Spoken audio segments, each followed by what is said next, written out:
أعوذ بالله من الشيطان الرجيم. بسم الله الرحمن الرحيم. يا أيها الرسول بلغ ما أنزل إليك من ربك وإن لم تفعل فما بلغت رسالته والله يعصمك من الناس إن الله لا يهدي القوم الكافرين. یہ سورہ مائدہ کی آیت نمبر 67 ہے. اس آیت کریمہ سے پہلے مسلسل 2 رکوع میں اللہ تبارک و تعالی نے یہود کی کجروی، بے راہ روی، ہڑ دھرمی، عناد، ضد اور مسلمانوں کے خلاف ان کی سازشیں، ان تمام کو ذکر کیا تھا. اس سے آپ صلی اللہ علیہ وسلم پر بشری تقاضے کی بنیاد پر اثر ہو سکتا تھا، اور اس کے 2 اثر خاص طور سے. ایک تو یہ کہ ان کی ان تمام بے راہ روی اور ان کی ہڑ دھرمی اور ضد، ان کے پیش نظر آپ صلی اللہ علیہ وسلم ان سے مایوس ہو کر، مجبور ہو کر بیٹھ جاتے. دوسرا یہ کہ آپ صلی اللہ علیہ وسلم لوگوں کی مخالفت، ان کی سرکشی، ان کی بے راہ روی، ان تمام چیزوں کی پرواہ کیے بغیر دعوت و تبلیغ میں لگے رہتے. اس صورت میں آپ کو دشمنان اسلام کی طرف سے تکلیف پہنچنے کا اور نقصان ہونے کا خطرہ تھا. لہذا یہ 2 اثر آپ صلی اللہ علیہ وسلم پر ہو سکتے تھے. اس آیت کریمہ میں اللہ تبارک و تعالی نے انہی دونوں کے تعلق سے بات کی ہے. ترجمہ آیت کریمہ کا یہ ہے کہ اے رسول، جو کچھ تمہارے رب کی طرف سے تم پر نازل کیا گیا ہے اس کی تبلیغ کرو، اور اگر ایسا نہیں کرو گے تو تم نے اللہ کا پیغام نہیں پہنچایا، اور اللہ تمہیں لوگوں سے بچائے گا. یقین رکھو اللہ کافر لوگوں کو ہدایت نہیں دیتا. اس میں جو پہلا اثر تھا اس کے تعلق سے اللہ تبارک و تعالی نے یہ حکم دیا کہ آپ پر جو کچھ اللہ کی طرف سے اتارا جا رہا ہے، جو احکامات آپ پر نازل کیے جا رہے ہیں، آپ اس بات کے پابند ہیں کہ ان میں سے کوئی ایک حکم بھی اس بنیاد پر کہ یہ لوگ ایمان نہیں لائیں گے، یہ ہٹ دھرم ہیں، یہ دشمنی کریں گے، ان چیزوں سے قطع نظر آپ کا کام پہنچا دینا ہے. لہذا اس پہنچانے میں کوئی کمی اور کوتاہی نہیں ہونی چاہیے. لہذا سیرت گواہ ہے کہ آپ صلی اللہ علیہ وسلم نے دعوت و تبلیغ کا جو فریضہ آپ پر عائد کیا تھا اس میں کوئی کمی اور کوتاہی نہیں چھوڑی. آپ صلی اللہ علیہ وسلم نے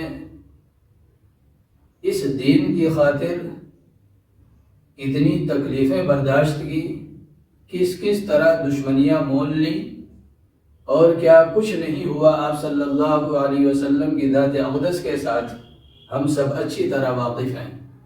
طائف کا صبر بھی ہمیں اچھی طرح یاد ہے.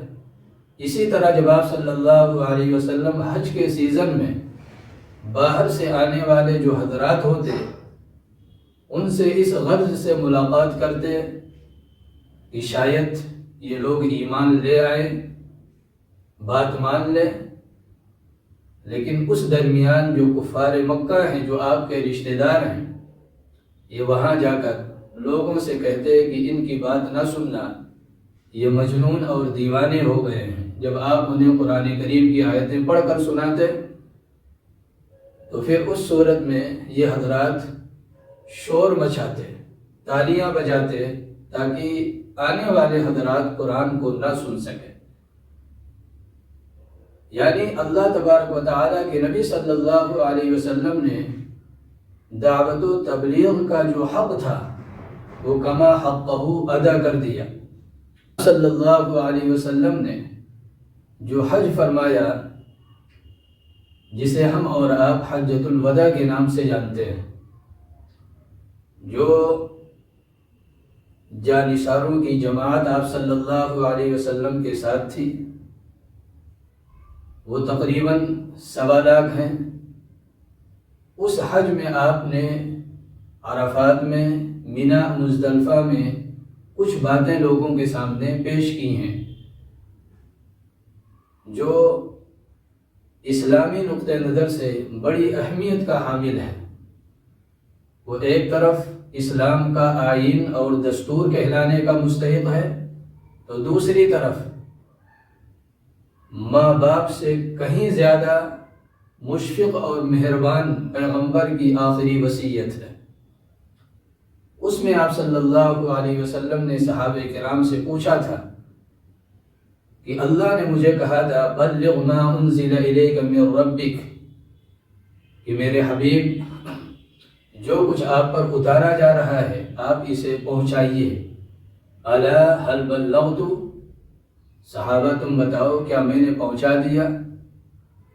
تو صحابہ کرام نے یک زبان ہو کر فرمایا تھا بلغت و ادیت و نصحت یا رسول اللہ، آپ نے پہنچایا ہی نہیں بلکہ آپ نے پہنچانے کا حق ادا کر دیا، ہم اس کے گواہ ہیں۔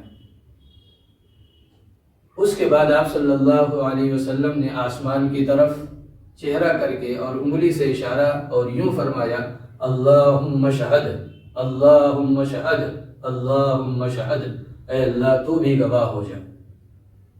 یہ اقرار کر رہے ہیں کہ جو ذمہ داری دی تھی میں نے اسے بخوبی ادا کر دی ہے۔ اس کے بعد آپ نے فرمایا فَلْيُبَلِّغُ الشَّاهِدُ الْغَائِبُ، اب حاضرین کی ذمہ داری ہے کہ جو موجود نہیں ہیں، جو حاضر نہیں ہیں، ان تک میرے پیغام کو پہنچایا جائے۔ لہذا جس طرح آپ صلی اللہ علیہ وسلم نے اس امانت کے بھار کو سنبھالا، اس کے حق کو ادا کیا، اس میں کوئی کمی کوتاہی نہیں رکھی، اسی طرح صحابہ کرام رضی اللہ عنہم اجمعین نے بھی جو کچھ آپ صلی اللہ علیہ وسلم سے لیا تھا اس کو منتقل کرنے کے لیے اپنی زندگیاں کھپا دیں، لگا دیں۔ آپ خود سوچئے کہ تقریباً 1.25 لاکھ ہیں صحابہ کرام جو یہاں پر حاضر ہیں، لیکن آپ مکہ مدینے کے ارد گرد چلے جائیے، کتنے صحابہ کرام کی خبریں ملیں گی۔ لیکن ہاں دوسرے ممالک میں بڑے بڑے صحابہ کرام کی خبریں آپ کو ملیں گی۔ یہ وہاں کیا گئے، کیوں گئے؟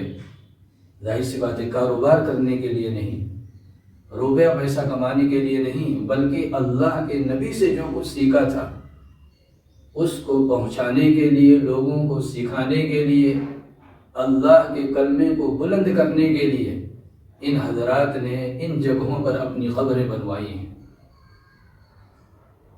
لہذا جس طرح حق تھا اللہ کے نبی صلی اللہ علیہ وسلم نے اسی طرح ادا کر دیا، دنیا سے رخصت ہو گئے، اور صحابہ کرام نے بھی من وعن اسی طرح مجاہدات اور اسی طرح محنت اور مشقت کر کے اس دین کو پہنچایا جو آج ہمارے پاس ہے۔ اس کے علاوہ دوسرا جو ڈر اور خوف تھا وہ یہ کہ لوگ تکلیف پہنچائیں گے، لوگ دشمنیوں پر آمادہ ہو جائیں گے۔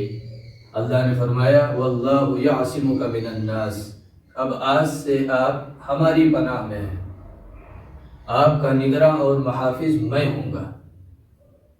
حضرت حسن رضی اللہ تعالیٰ عنہ فرماتے ہیں کہ آپ صلی اللہ علیہ وسلم نے فرمایا کہ جب تبلیغ کا احکام دیا گیا، حکم دیا گیا تو اس کی بڑی ہیبت تھی، لیکن جب یہ آیت کریمہ اتری تو پھر آسان ہو گیا اور اس کی ہیبت یہ چیزیں جاتی رہیں اور لوگوں کی جو مخالفت اور لوگوں کی طرف سے دشمنیوں کا جو خطرہ تھا وہ ساری چیزیں زائل ہو گئیں، اس لیے کہ اللہ محافظ بن گیا۔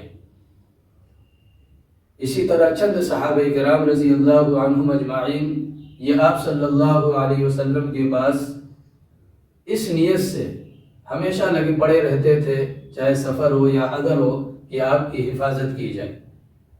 لیکن جب یہ آیت کریمہ نازل ہوئی تو آپ صلی اللہ علیہ وسلم نے ان تمام کو رخصت کر دیا، یہ کہتے ہوئے کہ اب ہمیں تمہارے حفاظت کی ضرورت نہیں ہے، اب ہمارا محافظ اللہ تبارک و تعالی ہے۔ لہذا یہ آیت کریمہ آپ صلی اللہ علیہ وسلم کی تبعی جو اثر آپ پر ہوتا اس کو زائل کرتے ہوئے، اور جو ہیبت اور جو تبلیغ کے حکم کی جو عظمت تھی، ان چیزوں کی وجہ سے جو آپ صلی اللہ علیہ وسلم کی طبیعت پر جو بوجھ تھا ان کو ہلکا کرتے ہوئے اللہ نے تسلی دی کہ نہ تو ان سے مایوس ہونے کی ضرورت ہے، آپ کا کام پہنچانا ہے، آپ پہنچائیے، یہ مانیں یا نہ مانیں، لست علیہم بمسیطر، آپ دروغہ بنا کر نہیں بھیجے گئے ہیں۔ اسی طرح کہیں فرمایا لعلک باخع نفسک الا یکونوا مؤمنین، یعنی ایمان نہیں لائیں گے تو کیا آپ افسوس سے اپنی جان ہلاک کر لیں گے؟ اللہ فرمایا آپ کا کام تبلیغ ہے، ماننا نہ ماننا ان کا کام ہے، یہ مانیں گے آخرت بنے گی، نہیں مانیں گے تو آخرت میں کیا ہے، رسوا اور ذلیل ہوں گے۔ دوسرا اثر جو تھا کہ لوگوں کی مخالفت اور یہ سب چیزوں کا اللہ نے فرمایا واللہ یعصمک من الناس، آپ ہمارے حفظ و امان میں ہیں۔ لہذا اس آیت کریمہ کے نازل ہونے کے بعد تبلیغ و رسالت کی وجہ سے آپ صلی اللہ علیہ وسلم کی طرف کوئی بھی دشمن ہاتھ نہیں بڑھا سکا، کسی طرح کی کوئی تکلیف آپ صلی اللہ علیہ وسلم کو آپ کا دشمن نہیں دے سکا۔ یہ جتنے بھی واقعات ملتے ہیں کہ طائف میں آپ کے ساتھ یہ معاملہ پیش آیا، جب آپ قرآن کریم تلاوت کر رہے ہیں نماز کے اندر حرم میں، تو آپ کے سر مبارک پر اوجھڑی رکھ دی گئی، یہ سارے واقعات جو کچھ ہیں یہ سب اس آیت کریمہ کے نازل ہونے سے پہلے ہیں۔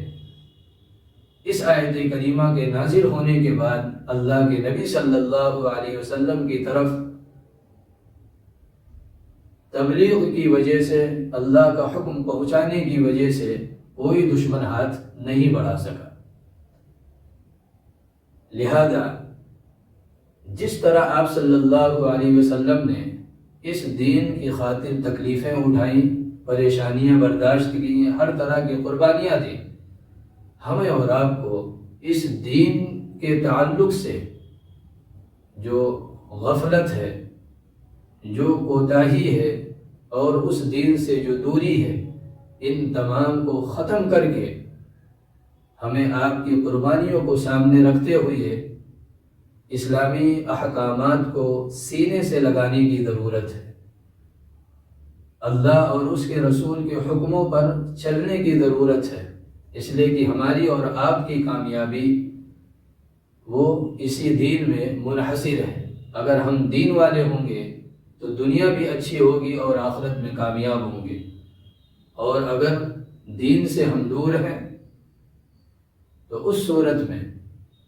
دنیا اگر مقدر کی ہے تو مل جائے گی، لیکن آخرت میں ناکامی، رسوائی اور ذلت کے سوا کوئی چیز ہاتھ نہیں لگے گا۔ اللہ تبارک و تعالی ہم سب کو کہنے سننے سے زیادہ عمل کی توفیق دے۔ وآخر دعوانا ان الحمد للہ رب العالمین۔